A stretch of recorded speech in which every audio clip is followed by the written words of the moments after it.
हो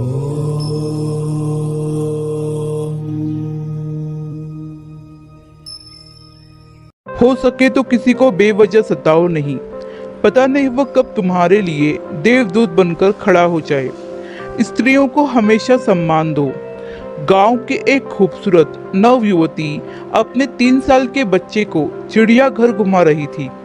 वही 5-7 कॉलेज के लड़के उसे बार बार देखते हुए आपस में कुछ बातें कर रहे थे। वो उस खूबसूरत अकेली देहाती युवती के पीछे हो लिए। युवती अपने बच्चे को कभी गोद में तो कभी उंगली पकड़े उसे बारी बारी से जानवरों को दिखा रही थी। पीछे लगे आवारा लड़कों से बिल्कुल बेखबर। चलती है क्या 9 से 12 फिल्में गाने गाते वो उसे कट मारकर अट्टहास करते हुए आगे निकल गए। युवती ने उन पर ध्यान नहीं दिया। वो हिरन के बाड़े के पास अपने बच्चे को उन्हें दिखा रही थी। बच्चा चहकता हुआ उन्हें देख रहा था। आवारा लड़के उस युवती को घूर रहे थे। वो लड़के बगल में ही शेर के बाड़े के पास जोर से उसे देख फबत्तियां कस रहे थे। उनमें से एक लड़का पूरे जोश में था। बाड़े के ऊपर लगी ग्रिल पर बैठे भद्दे गाने गा रहा था। युवती बच्चे को लिए शेर को दिखाने बढ़ चली थी। युवती को देख ऐसा प्रतीत हो रहा था कि उसे उन लड़कों से तनिक भी भय नहीं, या वो उन्हें अनदेखा अनसुना कर रही है। युवक अति उत्साहित हो उठा। सभी ठहाके लगा रहे थे। युवती बाड़े के पास पहुंच चुकी थी।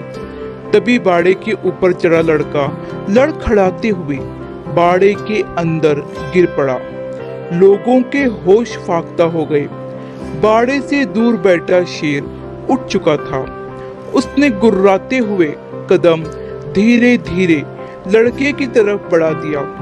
उसके दोस्त असहाय होकर खड़े थे और सिर्फ चिल्ला रहे थे। भागता हुआ एक गार्ड आकर शेर को आवाज देकर जाने को कह रहा था। 1 मिनट के भीतर अफरा तफरी मच चुकी थी। शेर को आता देख गिरा हुआ लड़का डर से कांप रहा था। उसके जोश के साथ शायद होश भी ठंडे पड़ चुके थे।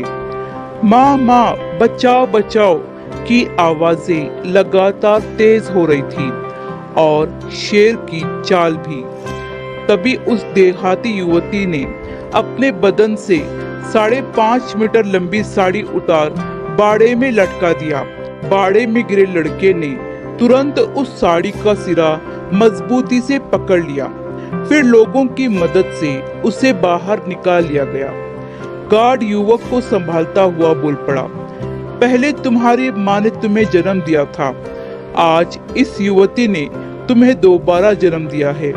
सिर्फ ब्लाउज और पेटीकोट में खड़ी वो अर्धनग्न युवती अब उन लड़कों को उनकी माँ नजर आ रही थी। हो सके तो किसी को बेवजह सताओ नहीं। पता नहीं वो कब तुम्हारे लिए देवदूत बनकर खड़ा हो जाए। और हमेशा स्त्रियों को सम्मान दो। आशा करती हूँ कि कहानी आपको पसंद आई होगी। इस कहानी पर आपकी क्या राय है हमें कमेंट करके जरूर बताइए।